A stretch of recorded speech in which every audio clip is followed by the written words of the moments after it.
안녕하세요. 한의사 이경입니다. 자, 오늘의 주제는 굉장히 민감하지만 그럼에도 불구하고 한 번쯤은 다루어야만 할 얘기이기도 합니다. 바로 항암 치료를 중단해야 하는 경우에 대한 것인데요. 자, 신한태 원장님 모시고 얘기 나눠보겠습니다. 안녕하세요, 원장님. 네, 안녕하세요. CS 한방병원 병원장 신은택입니다. 대부분의 암 환자분들은 항암 치료는 끝까지 버텨야 하고 또 중단하면 큰일 나는 것이라고 생각을 할 수 있는데요. 항암 치료는 무조건 끝까지 해야 하는 것이 아니라 환자분에게 이득이 될 때 지속하는 그런 치료죠.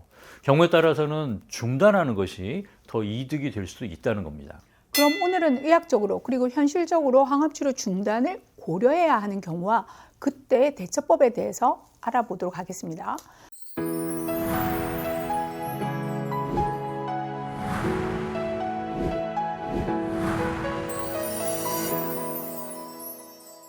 그럼 우선 어떤 경우에 항암 치료를 하게 되나요? 네, 항암 치료를 하는 목적은 크게 세 가지로 정리할 수가 있는데요. 첫 번째는 완치를 목표로 하는 경우겠죠. 그리고 두 번째는 재발이나 전이를 줄이기 위한 보조요법, 그리고 세 번째로는 생명 연장, 그리고 증상 완화를 위한 그런 경우입니다. 자, 그런데 여기서 굉장히 중요한 포인트는 세 번째 항목이라고 할 수 네. 있습니다. 치료의 목표가 완치가 아니라 삶의 질의 유지와 생명 연장이라는 거죠.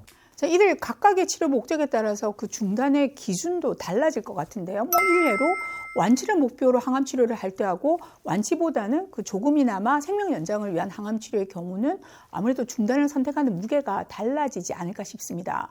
자, 무엇보다 항암 중단의 이유를 생각해 보면 가장 흔한 것이 항암 치료로 인한 심각한 부작용 아니겠어요? 자, 구체적으로 어떤 부작용들이 있을까요? 대부분의 항암 치료는 암세포뿐만 아니라 정상세포에도 영향을 네. 주게 되죠. 그렇기 때문에 정상세포의 손상이 심해져서 다음과 같은 상황까지 이르게 되면 항암 치료의 중단을 고려하게 됩니다. 첫 번째는 심각한 골수 억제, 백혈구라든지 혈소판이 급격하게 줄어드는 그런 현상들을 얘기하는 네. 거고요.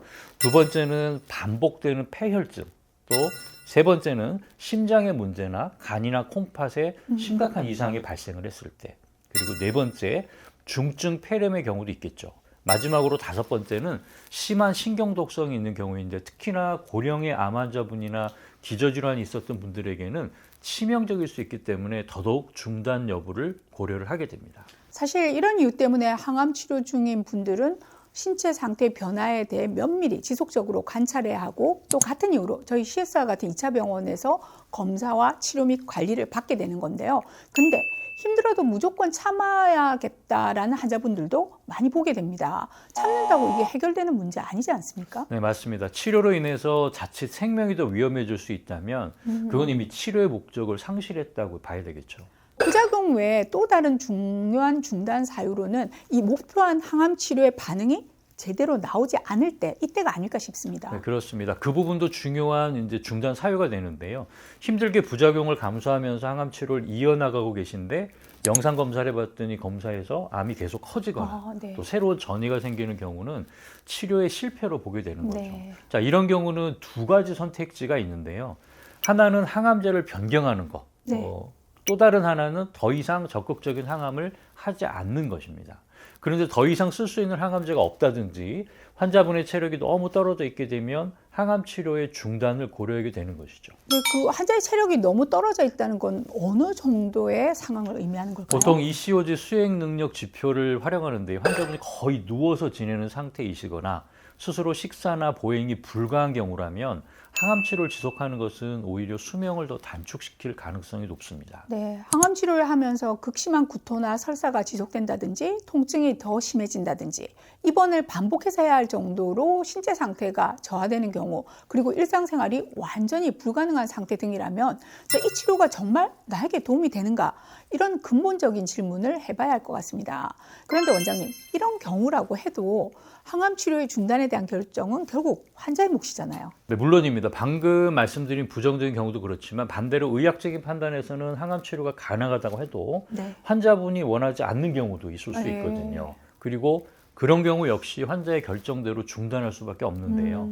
암 치료는 사실 단순히 생존 기간만의 문제는 아니잖아요. 남는 시간을 어떻게 보낼 것인가, 병원에서 보낼 것인가 아니면 가족들과 함께 보낼 것인가 등등 지극히 개인적인 결정일 수밖에 없으니까요. 하지만 역시 대부분의 환자분들은 항암 치료를 중단하면 끝이다라는 생각들을 갖고 계실 겁니다. 하지만 항암 치료의 중단이 반드시 치료 전체를 다 포기하는 건 아니지 않습니까? 물론이죠. 항암 치료를 계속할 수 있고 항암 치료가 잘 반응을 해서 암이 완치되는 상황이 최선의 결과인 것은 분명하죠. 하지만 여러 가지 이유로 항암 치료를 중단하시더라도 면역 치료나 완화 치료나 영양 관리 등 다른 적극적인 치료를 통해서 무리하게 항암 치료를 할 때보다도 삶의 질이 더 좋아지는 그런 경우들도 많이 보게 되거든요. 때로는 가족분들이 환자분을 위해서 무리가 되는 것을 알면서도 항암 치료를 포기하지 못하는 경우들도 보게 되는데요. 그럴 때는 이 질문에 스스로 답을 해보시면 좋겠습니다. 항암 치료의 목표가 무엇인지, 이 치료가 환자분을 위한 것이 맞는지, 이 질문에 대한 답이 바로 결정으로 이어질 수 있을 테니까요. 병원은 데이터로 설명드리지만 결정은 결국 환자와 가족들의 몫이죠. 항암 치료의 중단은 어쩌면 또 다른 치료 방법의 새로운 시작일 수도 있다는 점 기억하시면서 꺾이지 마시기 바랍니다. 자, 오늘도 도움 말씀 주신 신태 원장님 감사드리고요. 시청해주신 구독자분들께도 감사드립니다. 감사합니다.